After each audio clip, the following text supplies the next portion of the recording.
নমস্কার সুপ্রিয় দর্শকবৃন্দ, আসলে আপনারা প্রত্যেকেই ভালো আছেন। ইতিমধ্যে কিন্তু নতুন লক্ষ্মীর ভাণ্ডার যারা ফর্ম জমা দিয়েছেন 8 থেকে 10 মাস আগে বা নতুন করে আবার ক্যাম্পে জমা দিয়েছেন, তাদের জন্য বিশাল শুভ। তার আগে চ্যানেলটিকে সাবস্ক্রাইব করে বেল আইকনটি অন করে দিন, যাতে পরবর্তী ভিডিও সবার প্রথমে পৌঁছায়। মুখ্যমন্ত্রী ঘোষণা করে জানিয়েছেন যে এবার নতুন করে 72,000 মহিলাকে লক্ষ্মীর ভাণ্ডারে যুক্ত করা হয়েছে। বিগত 2 বছরের ক্যাম্পে কয়েক লক্ষ মহিলা আবেদন করেছিল, অর্থাৎ বুঝতেই পারছেন যে নতুন করে কিন্তু 72,000 ক্যান্ডিডেট লক্ষ্মীর ভাণ্ডারের জন্য ফর্ম ফিল আপ করেছেন, অর্থাৎ করেছেন প্রচুর। তার মধ্যে কিন্তু এই 72,000কে যুক্ত করা হয়েছে লক্ষ্মীর ভাণ্ডারের আওতায়। এবং যারা বাদ গিয়েছেন তারা কী কারণে বাদ গিয়েছেন, তাদের হয়তো অ্যাকাউন্টের নাম গণ্ডগোল ছিল বা আধার কার্ড বয়সী ভোটার কার্ডের সাথে ডেট অফ বার্থ মিল ছিল না, তার জন্য বাতিল হয়েছিলেন। আপনি লক্ষ্মীর ভাণ্ডার টাকা পাবেন কিনা কীভাবে বুঝবেন? অর্থাৎ আপনারা যারা নতুন করে জমা দিয়েছেন, পুরনো যারা দিয়েছেন তারা তো টাকা পাচ্ছেন, যারা নতুন করে জমা দিয়েছেন তাদের জন্য যে আপনারা 10 মাস আগে ফর্ম ফিল আপ করেছেন কিন্তু এখনও পর্যন্ত ডকুমেন্ট ভেরিফিকেশন কমপ্লিট হচ্ছে না। তার কারণটা কি? যারা ডকুমেন্ট জমা দিয়েছেন তাদের কি হবে এবং স্ট্যাটাস তারা কীভাবে চেক করবেন যে আমার লক্ষ্মীর ভাণ্ডার হয়েছে কিনা? আমি ফর্ম জমা দিয়েছি 8 থেকে 10 মাস আগে বা 2 মাস আগে। তার জন্য আপনারা গুগলে গিয়ে লক্ষ্মীর ভাণ্ডার এই ওয়েবসাইটটি ক্লিক করবেন। এখানে যখন আপনি ক্লিক করবেন তখন কিন্তু আপনার সামনে একটি নতুন ইন্টারফেস ওপেন হয়ে যাবে। সেই ইন্টারফেসের মধ্যে দেখবেন এখানে পশ্চিমবঙ্গ সরকার গভর্নমেন্ট অফ ওয়েস্ট বেঙ্গল লক্ষ্মীর ভাণ্ডার পোর্টাল ট্র্যাক অ্যাপ্লিকেশান স্ট্যাটাস, অর্থাৎ ট্র্যাক অ্যাপ্লিকেশন স্ট্যাটাস, এখানে আপনি ক্লিক করবেন।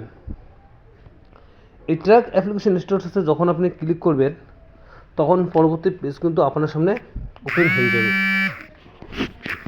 অর্থাৎ এখানে বুঝতেই পারছেন যে পরবর্তী যে পেজ আছে সেটা কিন্তু ওপেন হয়ে যাবে। এবং এখানে আপনি দেখতেই পাচ্ছেন আপনি সার্চ করতে পারেন অ্যাপ্লিকেশন আইডি, আপনার যে ইপিক নাম্বার আছে মানে আধার নাম্বার, স্বাস্থ্যসাথী কার্ড কিংবা হচ্ছে মোবাইল নাম্বার, সেটি দিয়ে সার্চ করে দেবেন। যদি আপনি মোবাইল নাম্বার দিয়ে সার্চ করতে চান তাহলে মোবাইল নাম্বারটি এখানে বসিয়ে দেবেন। এখানে মোবাইল নাম্বারটি বসানোর পরে পাশে দেখবেন একটি ক্যাপচা কোড থাকবে। এই ক্যাপচা কোডটা কিন্তু এখানে লিখে দিতে হবে বা যেটা আছে সেটা কিন্তু সঠিকভাবে বসিয়ে দিতে হবে। যখন আপনি এখানে ক্যাপচা কোডটি বসিয়ে দেবেন তো বসানোর পরে শুধু সার্চ অপশনের মধ্যে ক্লিক করে নিতে হবে। সার্চ অপশনে যখন ক্লিক করবেন তখন কিন্তু এই ধরনের একটি ইন্টারফেস ওপেন হয়ে যাবে। অর্থাৎ যারা নতুন অ্যাপ্লিক্যান্ট তাদের কিন্তু দেখতে পাবেন যে এখানে 3টি স্টেপ কিন্তু অলরেডি ভেরিফাই হয়ে গিয়েছে, আর একটি স্টেপ কিন্তু বাকি আছে। সেই স্টেপটা হচ্ছে আপনার যে কুচবিহার বা যে জেলা, যেহেতু আমি কুচবিহার থেকে বলছি তার জন্য কুচবিহার কথাটি বললাম, এছাড়া যে জেলাগুলো আছে সেই জেলার নাম কিন্তু আপনি এখান থেকে দেখে নিতে পারবেন যে কোন জেলা থেকে আপনার যে জমা দিয়েছে সেটি কোন ব্লক অফিস থেকে ভেরিফাই করা হয়েছে। 4 নম্বর স্টেপটা হচ্ছে যে আপনার যে অফিসার আছে ওই লক্ষ্মীর ভাণ্ডার দায়িত্বে, সেই অফিসার কিন্তু এখানে ভেরিফাই করলে কিন্তু আপনি লক্ষ্মীর ভাণ্ডার যে টাকা সেই টাকা কিন্তু পেয়ে যাবেন। অর্থাৎ এখানে কিন্তু যারা নতুন জমা দিয়েছেন তাদের কিন্তু এই ধরনের 3টি স্টেপ এসে গেছে। 4র্থ স্টেপ আসার বাকি আছে। তার মধ্যে যেটি শোনা যাচ্ছে ইতিমধ্যেই বিভিন্ন সূত্র থেকে যে ডিসেম্বরের প্রথম উইকে কিন্তু আপনাদের এই লক্ষ্মীর ভাণ্ডার টাকা দিয়ে দেওয়া হবে।